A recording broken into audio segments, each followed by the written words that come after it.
5 sekawan, beraksi kembali.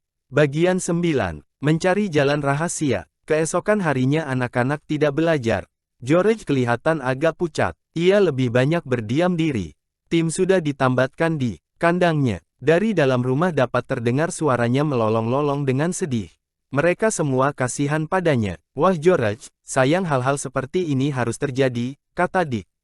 Kenapa kau selalu galak? Hasilnya cuma kerumitan saja bagimu, dan bagi tim yang malang. Perasaan George saat itu tak menentu. Ia sangat membenci Pak Guru Roland, sehingga tak mau bertatapan muka. Mual rasanya melihat muka orang yang sekarang dibencinya itu. Tetapi ia juga tak berani terang-terangan bertindak kasar dan membangkang. Ia khawatir, Pak Guru akan melaporkan kelakuannya itu pada ayahnya, lalu jangan-jangan ia tak diperbolehkan lagi bergaul dengan tim. Mungkin bahkan melihatnya saja tak boleh. Sangat sukar bagi seseorang yang suka melawan seperti George, untuk memaksa diri bersikap sopan terhadap orang yang tak disukai. Pak Guru Roland tak mengacuhkannya. Ketiga saudara sepupunya berusaha mengikut sertakan George dalam pembicaraan dan rencana-rencana mereka. Tetapi anak itu tetap diam saja. Ia sama sekali tak menunjukkan minat. George, hari ini kita akan ke Kirin Farm, ujar Dick. Mau ikut? Kami hendak mencari tempat masuk ke jalan rahasia. Mestinya terdapat dalam rumah itu. Sebelumnya anak-anak sudah menceritakan pada George, mengenai keterangan Pak Guru, tentang tanda-tanda yang tertera di kain tua mereka.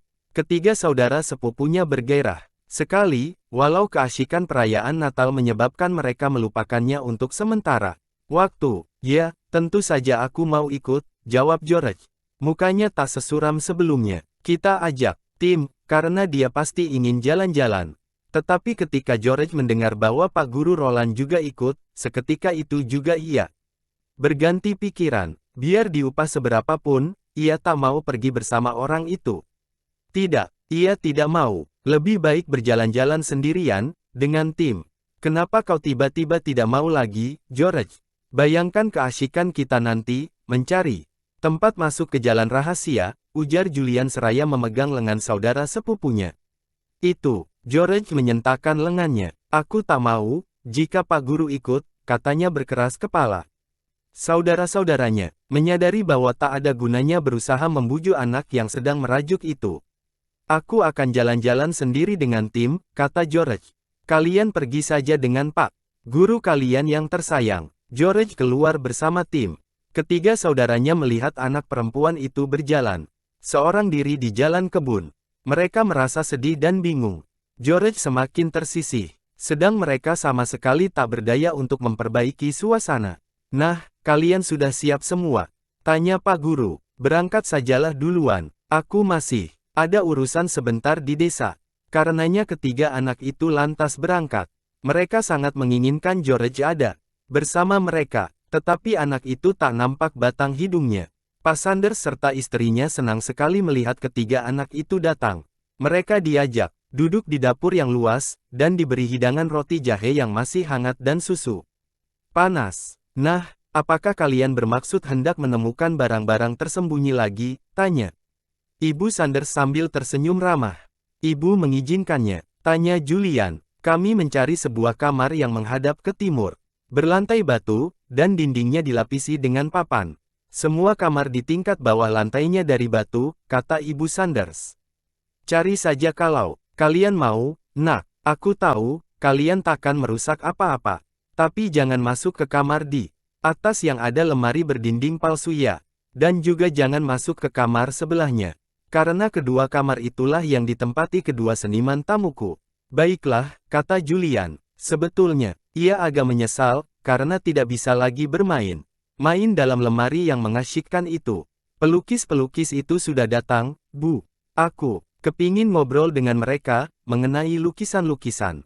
Aku juga kepingin jadi pelukis. Oh ya, kata Ibu Sanders. Wah, bukan main. Aku selalu heran mendengar orang yang bisa mencari uang dengan melukis. Bagi pelukis yang penting bukan uang, melainkan membuat lukisan, ujar Julian dengan bersungguh-sungguh. Keterangannya itu semakin mengherankan Ibu Sanders.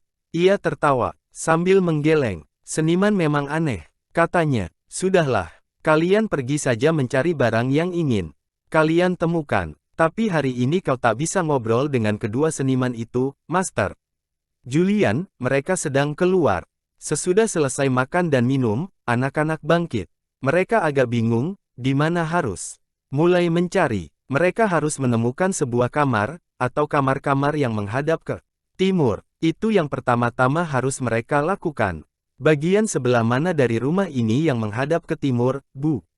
Tanya Julian. Ibu Sanders tahu. Dapur ini tepat menghadap ke utara, jawab Ibu Sanders. Jadi di timur di sebelah sana, katanya sambil menunjuk ke kanan. Terima kasih, kata Julian. Ayo, kita mulai mencari. Ketiga abang beradik itu keluar dari dapur, lalu membelok ke kanan. Di depan mereka terdapat 3 kamar. Yang satu semacam sepen yang sudah jarang dipakai lagi, lalu sebuah bilik kecil yang dipergunakan sebagai tempat kerja oleh Pak Sanders. Sedang kamar ketiga dulunya merupakan kamar duduk, tetapi sekarang tak pernah dipakai lagi. Di situ dingin, karena perapiannya tak pernah dinyalakan. Ketiga kamar ini lantainya semua dari batu, kata Julian. Jadi ketiga-tiganya harus kita periksa, sambut Anne. Tidak perlu, jawab Julian. Misalnya saja, kamar sepen ini tidak perlu kita masuki. Loh, kenapa? Tanya Anne heran. Kau ini memang tolol. Lihat saja, dindingnya dari batu. Padahal kita mencari dinding berlapis papan, kata Julian. Pakai dong otakmu. Mestinya ada alasan tertentu, kenapa dalam petunjuk yang dituliskan di atas kain linen. Ada 8 bujur sangkar, ujar Julian sambil memperhatikan kain secarik yang ada di tangannya. Kurasa ada baiknya jika kita memperhatikan, kalau ada tempat tertentu yang dilapisi dengan 8 papan bujur sangkar saja. Misalnya dinding sebelah atas, sebuah jendela. Kedua kamar ini perlu kita periksa, kata Dick, baik bilik kecil, maupun kamar duduk berpapan pelapis dinding. Asyik benar mereka memeriksa kedua kamar itu. Mereka mulai dengan bilik yang kecil. Seluruh dindingnya dilapisi papan yang terbuat dari kayu berwarna gelap. Tetapi tak ada satu tempat pun di situ yang hanya dilapisi dengan 8 papan bujur sangkar. Karenanya anak-anak berpindah ke kamar berikutnya. Papan pelapis dinding di situ lain wujudnya. Kelihatannya belum begitu tua, dan juga tak gelap warna kayunya. Anak-anak memeriksa tiap bujur sangkar. Satu persatu diketuk, dan ditekan-tekan. Setiap saat mereka sudah mengharapkan akan ada papan yang tergeser ke samping, seperti yang terjadi dalam serambi. Tetapi harapan mereka sia-sia. Kesibukan mereka sama sekali tak membawa hasil. Tak ada papan yang tiba-tiba tergeser. Sewaktu mereka sedang sibuk mencari-cari, kedengaran langkah-langkah kaki berjalan di serambi disertai suara orang bercakap-cakap. Seorang yang kurus jangkung menengok ke dalam kamar duduk yang tak terpakai lagi. Orang itu berhidung mancung dan berkacamata. Halo, sapanya, kata Ibu Sanders, kalian sedang sibuk mencari harta karun atau sesuatu seperti itu. Nah, bagaimana hasilnya? Belum berhasil, kata Julian dengan sopan. Diperhatikannya orang yang menyapa. Di belakangnya ada satu orang lagi. Kelihatannya lebih muda dari laki-laki yang di depan. Orang yang di belakang bermata agak sipit dan bermulut lebar. Kalian kedua seniman yang menginap di sini. Betul, ujar orang yang di depan. Ia masuk ke dalam kamar. Apa sebenarnya yang kalian cari? Sebetulnya Julian tak ingin menceritakan, tetapi untuk tidak menjawab juga susah. Jadi, ia menerangkan seperlunya saja. Kami sedang mencari, kalau di sini ada papan pelapis dinding yang bisa tergeser, katanya. Dalam serambi ada satu. Kami senang mencari-cari. Mengasyikkan. Bolehkah kami membantu? Tanya seniman yang pertama. Siapa nama kalian? Namaku Thomas, dan temanku ini bernama Wilton. Anak-anak mengajak kedua pelukis itu ngobrol selama 1-2 menit. Anak-anak bersikap sopan, tetapi mereka sama sekali tak mengingini bantuan kedua orang seniman. Itu, kalau di situ ada sesuatu yang bisa ditemukan, maka mereka ingin menemukannya sendiri. Kalau ada orang dewasa yang memecahkan rahasia yang sedang menyibukkan anak-anak, akan lenyaplah keasyikan mereka. Tetapi susah melarang orang dewasa. Tak lama kemudian mereka semua sudah sibuk mengetuk-ketuk papan pelapis dinding kamar duduk. Tiba-tiba terdengar suara menyapa. Halo, wah, sibuk benar kalian ini. Anak-anak berpaling ke arah datangnya suara itu. Mereka melihat Pak Guru berdiri di ambang pintu. Ia tersenyum. Kedua seniman yang sedang membantu mencari juga ikut memandangnya. Dia teman kalian? Tanya Pak Thomas. Ya, dia guru pembimbing kami selama masa libur. Orangnya sangat ramah, ujar Anne, sambil lari menghampiri Pak Guru lalu memegang tangannya. Maukah engkau memperkenalkan aku pada mereka, Anne? Kata Pak Guru meminta sambil tersenyum pada anak itu. Anne tahu bagaimana cara memperkenalkan orang. Ia sudah sering melihat ibunya melakukan. Ini Pak Guru Roland, katanya pada kedua seniman itu. Kemudian ia berpaling memandang guru pembimbingnya. Dan ini Pak Thomas, sedang tuan itu bernama Pak Wilton. Ketiga orang dewasa itu saling membungkukkan badan untuk memberi hormat. Anda berdua menginap di sini? Tanya Pak Guru. Rumah petani ini menarik, ya. Hei, bukankah sekarang sudah waktunya kita pulang? Tanya Julian kaget, ketika terdengar bunyi jam berdenting. Betul, kurasa memang sudah waktu bagi kita, jawab Pak Guru. Sayang, rupanya aku tak bisa cepat-cepat menyusul, seperti yang kuharapkan tadi. 5 menit lagi kita akan sudah harus pulang. Tak boleh terlambat semenit pun. Tapi aku masih bisa membantu. Sebentar, untuk menemukan jalan rahasia yang aneh itu. Mereka mulai sibuk lagi, mengetuk-ketuk dan menekan-nekan. Tetapi tak ada hasilnya, benar-benar mengecewakan. Yah, sekarang kita benar-benar harus pulang, kata Pak Guru. Ayo, kita minta diri pada Ibu Sanders. Mereka berbondong-bondong masuk ke dapur. Ibu Sanders sedang memasak, baunya enak sekali. Anda sedang menyiapkan makan siang kami, Bu Sanders, kata Pak Wilton. Bu Sanders memang jago masak. Ibu Sanders tersenyum mendengar pujian itu.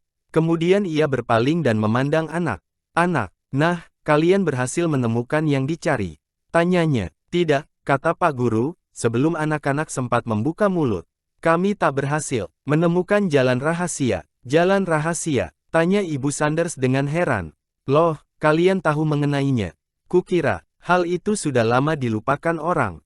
Terus terang, sudah sejak lama aku tak percaya lagi bahwa jalan rahasia itu ada. Ibu juga tahu mengenainya, seru Julian bergairah. Di mana letaknya? Aku tak tahu, Nak. Rahasia itu sudah lama dilupakan orang, kata wanita tua itu. Aku hanya ingat bahwa nenekku pernah menceritakannya, sewaktu aku masih lebih kecil lagi daripada kalian sekarang. Tapi waktu itu aku sama sekali tak berminat pada hal-hal seperti itu. Perhatianku lebih terarah pada sapi, ayam dan biri-biri. Ah Bu, cobalah mengingat-ingatnya kembali, ujar Dick meminta-minta. Apakah sebetulnya jalan rahasia itu? Maksudnya suatu jalan tersembunyi, dari rumah ini ke suatu tempat lain, kata Ibu Sanders. Tapi aku tak tahu kemana. Jalan itu biasa dipakai di zaman dulu, kalau orang-orang hendak menyembunyikan diri dari kejaran musuh. Anak-anak kecewa ketika mendengar bahwa Ibu Sanders tak banyak mengetahui tentang jalan rahasia. Mereka meminta diri, lalu pulang bersama guru pembimbing mereka. Anak-anak merasa kesibukan mereka pagi itu sia-sia belaka. Sesampai di Pondok Kirin, ternyata George sudah ada di dalam. Mukanya tidak begitu pucat lagi. Ia menyambut kedatangan saudara-saudara sepupunya dengan bersemangat. Ada sesuatu yang kalian temukan di sana. Ayo, ceritakan dong, katanya. Tak ada yang bisa diceritakan, ujar Dick dengan suram. Kami menemukan 3 kamar, yang menghadap ke timur, dan berlantai batu. Tapi cuma 2 di antaranya yang dindingnya berlapis papan. Jadi di kedua kamar itulah kami sibuk mencari-cari. Sepanjang pagi kami menekan dan mengetuk-ketuk papan. Tapi hasilnya sama sekali tidak ada. Tapi kami sempat berkenalan dengan kedua seniman yang tinggal di sana, kata Anne. Orang yang satu kurus tinggi, berhidung mancung dan memakai kacamata. Yang satu lagi lebih muda, bermata sipit. Mulutnya lebar sekali. Aku melihat mereka tadi pagi, kata George. Mendengar ceritamu, mestinya kedua seniman itulah yang kulihat tadi. Pak Guru Roland sedang bercakap-cakap dengan mereka. Tapi mereka tak melihat aku. Tak mungkin, kata Anne dengan segera. Pak Guru tak mengenal mereka. Jadi bukan kedua seniman itu yang kau lihat tadi. Aku tahu pasti, karena akulah yang memperkenalkan keduanya pada Pak Guru. Tapi aku sendiri mendengar Pak Guru Roland menyapa salah seorang dari mereka, dengan menyebutkan nama Wilton, ujar George. Ia heran, jadi mestinya Pak Guru mengenal mereka. Tak mungkin kedua seniman itu yang kau lihat bersama Pak Guru, ulang N. Mereka benar-benar tak mengenalnya. Pak Thomas bahkan bertanya, apakah Pak Guru teman kami? Aku yakin tak keliru melihat tadi, ujar George berkeras. Kalau Pak Guru mengatakan, tak kenal pada kedua seniman itu, ia bohong. Kau ini selalu ingin menonjolkan, seolah-olah ia berbuat sesuatu yang jahat. Seru, N. Ia merasa tersinggung. Kau selalu mengada-ada tentang Pak Guru Roland. Ses, kata Julian. Pak Guru datang. Pintu kamar terbuka. Pak Guru masuk ke dalam. Nah, bagaimana? Katanya. Mengecewakan sekali, bukan? Aku juga menyesal, karena kita tak berhasil menemukan jalan rahasia. Tapi kita juga konyol, mencari-cari dalam kamar. Duduk itu, papan pelapis dinding di situ belum begitu tua. Mestinya baru dipasang. Bertahun-tahun sesudah pelapis di bilik kecil. Yah, jadi tak ada gunanya mencari-cari di sana lagi, kata Julian dengan kecewa. Dan, aku hampir yakin, dalam bilik kecil juga takkan ada yang bisa ditemukan. Kita sudah memeriksa di situ dengan seksama. Mengecewakan sekali, bukan? Memang, kata Pak Guru Roland. Nah, Julian, bagaimana pendapatmu tentang kedua seniman tadi? Aku senang berkenalan dengan mereka. Kelihatannya mereka ramah. Aku mau berkenalan lebih baik dengan keduanya. George memandang guru pembimbing mereka itu. Mungkinkah ia berbohong, padahal ngomongnya begitu bersungguh-sungguh. Anak perempuan itu sungguh-sungguh bingung. Ia merasa yakin, kedua orang yang dilihatnya sedang bicara dengan Pak Guru adalah seniman. Seniman yang diceritakan ketiga saudara sepupunya. Tetapi kalau begitu mengapa Pak Guru berpura-pura tak kenal dengan mereka? Jadi mestinya dialah yang keliru melihat. Tetapi, ia tetap merasa tak enak mengenai persoalan itu. George berniat hendak menyelidiki keadaan sebenarnya, kalau bisa.